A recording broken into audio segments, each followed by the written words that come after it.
안녕하세요. 이번 주제는 쿠버네티스까지 해야 하나? 라는 주제입니다. 그러니까 개발자 입장에서 보면 쿠버네티스라는 그 용어는 조금 부담스러운 기술이기도 하고 또 이건 부채처럼 느껴지는 부분이 있어요.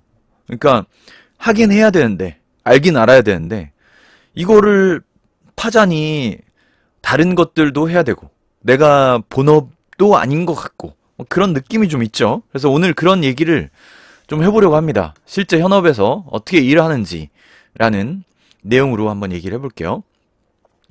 백엔드 개발자라고 하면 백엔드라고 하나요? 백엔드 개발자. 자, 백엔드 개발자는 API 개발, 뭐 또는 DB 이런 거에서 실제 백엔드에서 필요한 업무를 개발하는 사람이라고 생각하고 그렇게 좀 하는 편이에요. 근데 이제 이런 게 있죠. 자, 백엔드 개발자가 클라우드를 알아야 되나요?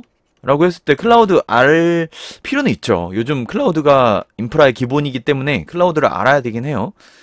그렇게 가다 보니까 쿠버네티스까지도 온 거예요. 도커 쿠버네티스까지도 왔어요. 자, 그러면 여기서 이제 딜레마가 있습니다. 한 사람이라는 게, 그리고 한 역할이라는 게 한계가 있다고 생각을 해요. 얕은 사람은, 좀 넓게 아는 사람은 좀 얕게 알 수밖에 없고, 좀 깊이 하나를 파다 보면은 그 부분은 잘 알지만 주변 것들은 뭐 이해하는 수준 정도로 하게 되죠. 그러니까 뭐 T자형 뭐 이런 말이 유행했던 적이 있었죠. 요즘은 뭐 요렇게도 그리던데 그 융합형 인재라고 해서 예전에 T자가 한참 유행했어요. 그래서 어떤 기본적인 내용들은 잘 알고 자기 분야를 깊이 있게 알아서 뭐 이렇게 뭐 T형 인재 뭐 이런 표현을 했습니다. 그러더니 이제 두 분야 정도를 알아서 융합형 인재 뭐 이렇게 했어요. 뭐 요즘 잘 쓰는 용어는 뭐 대체 불가형 인재 뭐 이렇게 쓰던데 뭐 그거는 그거고 백엔드 개발자의 본질 백엔드가 필요한 업무를 개발한다라는 측면에서 보면 조금 더 API 개발이라든가 DB 테이블을 만들고 이걸 쿼리해오는 쪽으로 그리고 이제 필요하다면 프론트엔드와 같이 커뮤니케이션 하면서 이런 개발이 주가 아니었을까라는 생각이 들어요. 자, 그런데 이 개발이 주인 어플리케이션 응용 개발자인 거예요. 그죠? 우리는 대부분 응용 개발자예요. 우리가 뭐 OS를 만드는 사람도 아니고 사실 쿠버네티스 같은 걸 만드는 사람은 아니라고 생각이 되고요. 대부분 이런 어플리케이션 단을 개발하는 사람들인데 보통 개발자들이 자, 개발자가 인프라를 했던가라는 생각을 해보면 기존에 서버가 있었어요. 서버가 있고 이 위에 돌아가는 프로그램, 그러니까 어플리케이션을 만드는 사람들을 개발자라고 했고, 이것을 관리하는 사람이 예전 표현으로는 뭐 TA, 그리고 어플리케이션의 아키텍트도 하고, 아키텍처도 보고, 그 다음에 배포 같은 것들을 했던 사람이 AA. 근데 지금은 이제 요 부분을 이제 클라우드로 하다 보니까 클라우드 엔지니어라고 할 수 있고요. AA를 이제 지금 표현으로 하면 데브옵스라고 많이 표현을 하게 된 것 같아요. 자, 그렇다면 쿠버네티스는 어떤 영역인가 생각을 해보면 인프라에 조금 더 가깝다라고 얘기할 수 있을 것 같아요. 쿠버네티스를 이해하는 거는 개발자든 엔지니어든 누구든 다 필요하다라는 관점이 있고요. 그러나 쿠버네티스를 이제 오케스트레이션하고 뭐 클러스터를 구축하고 이런 레벨로 개발자들이 하는 것인가 라는 생각을 보면 그런 레벨까지는 하진 않다라는 생각이 들어요.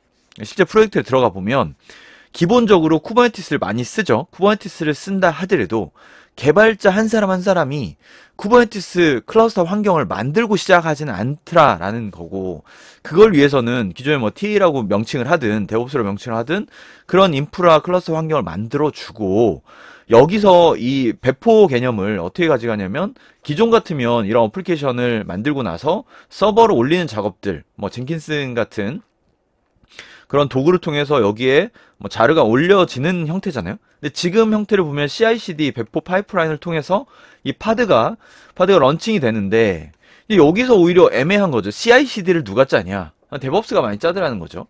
자, 그렇다면 개발자도 알긴 알아야 되는 건 맞지만 핸즈온 레벨로 핸즈온이라고 하는데 그걸 정말 기술적인 레벨로 뭐 트러블 스팅을 한다든지 클러스터를 구성한다든지까지를 내가 늘상 업무로서 할 것이냐? 그것은 아니지 않을까.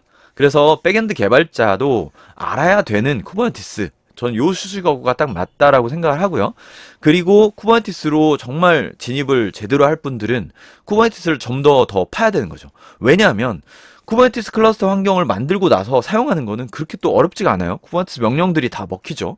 자, 그런 상황을 제공해주는 것까지, 그리고 거기서 문제가 생겼을 때 트러블슈팅을 하는 레벨로 가기 때문에 그냥 이해가 아니라 정말 그 안쪽, 뭐 예를 들면 그 디스크립터를 만든다든지 아니면 야물 파일을 다 작성을 일일이 한다든지 그 디테일을 다 알아야 되는 거죠.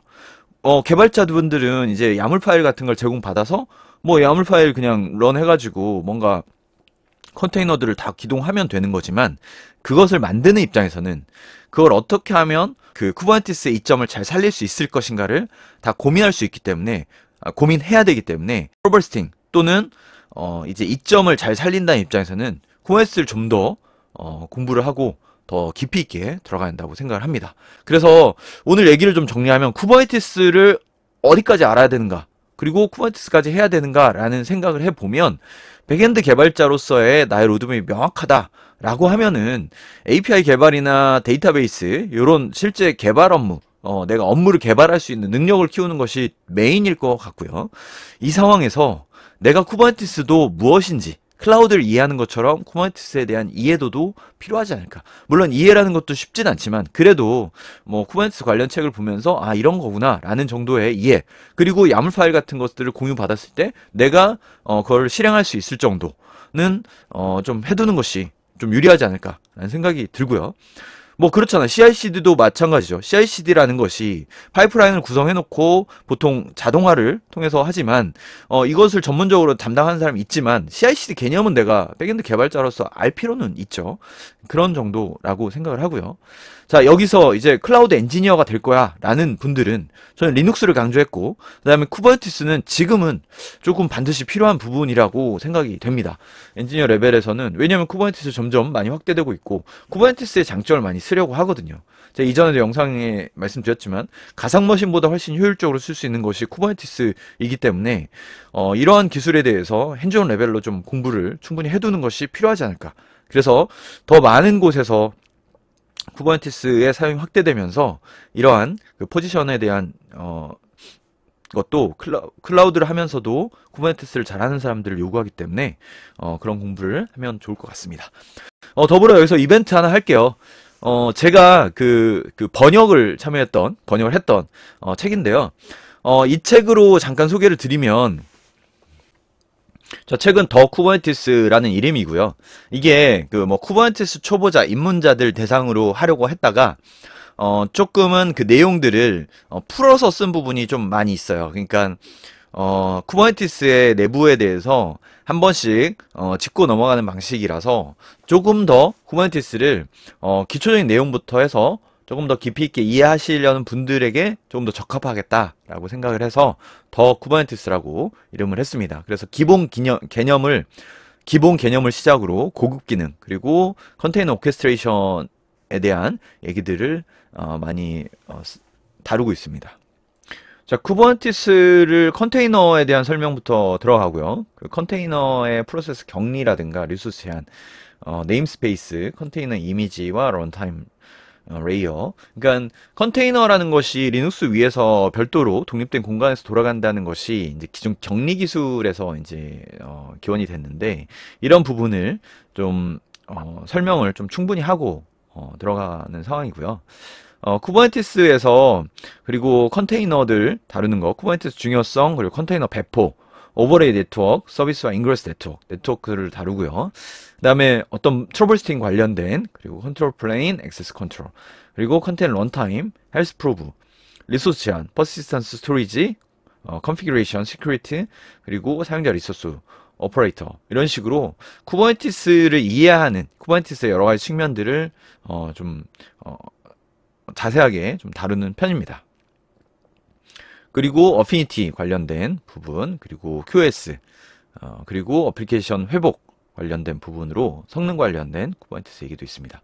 이 노란 표지, 요런 스타일 아시죠? BJ 퍼블릭스라고 그 원래 출판사의 스타일이 조금 개념에 대해서 많이 풀어주는 스타일이라서 이런 것들을 좀 두고 이렇게 쿠버네티스를 천천히 공부하시려는 분들에게는 좀 좋지 않을까.